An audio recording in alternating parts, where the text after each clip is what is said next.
I've heard estimates that, you could need hundreds of thousands of people to adequately do contact tracing. Now we're learning that people may spread this even before they have symptoms. In the pre-symptomatic phase, they could be more contagious.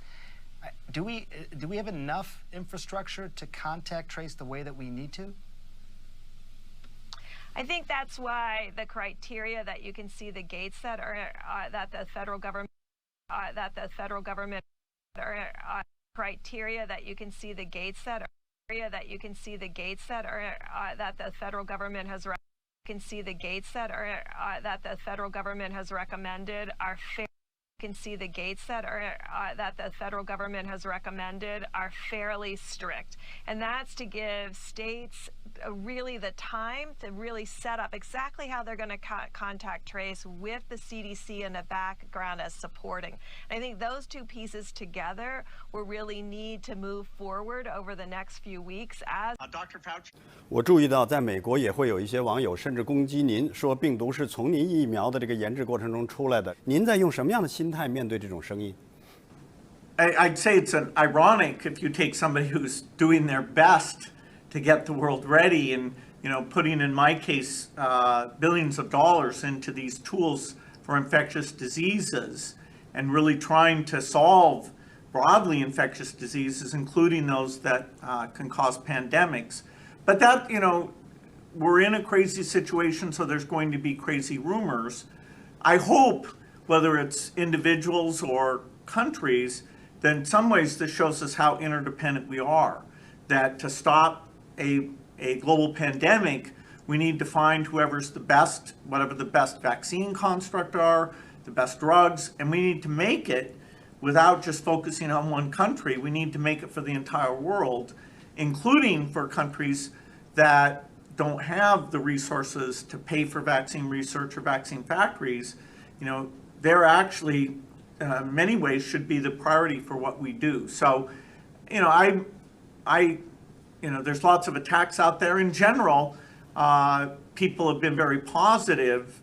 Kills over 10 million people in the next few decades, it's most likely to be a highly infectious virus rather than a war. When Elias Brotberger goes to work, he doesn't need ID, and he doesn't need money. In fact, much of what he needs to get through the day is hidden right there, just below the surface, in his hand. You like to touch it? Yeah. Yeah? Oh, weird. Yeah, it's like a grain of rice. Yeah, a grain of rice. Embedded in his hand is a microchip that serves as his keys, his ID, and his wallet. Yeah, it's all on chip, so I use it to get around the building. Buy snacks. Yeah, exactly. Let's buy some snacks. Exactly. So I can't open it? No. Okay. So what I need to do is I need to first blip my chip, and it will log me in, and from there I get access to the fridge. Popular TV shows like Black Mirror have imagined chips as part of a dystopian future.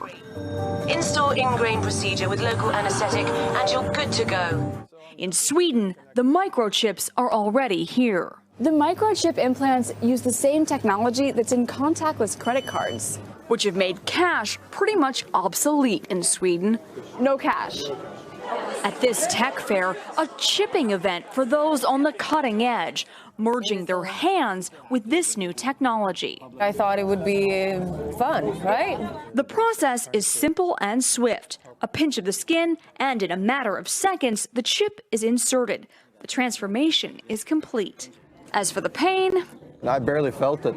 But even in this nation of early adopters, not everyone is racing to get chipped. Feel less human. I will feel like a robot. I think, it's so much more data can go into this, when it's in your body. There's no central registry tracking how many people are chipped, but biohacker Hannes Wellblood estimates between 5,000 and 10,000. In the future, do you think everyone is going to be chipped? I think it'll be voluntary, but I am certainly convinced that millions of people will find it very, very valuable to have a smart device under their skin. Human microchipping may be our future, but in Sweden, it's already reality. Sarah Harman, NBC News, Stockholm.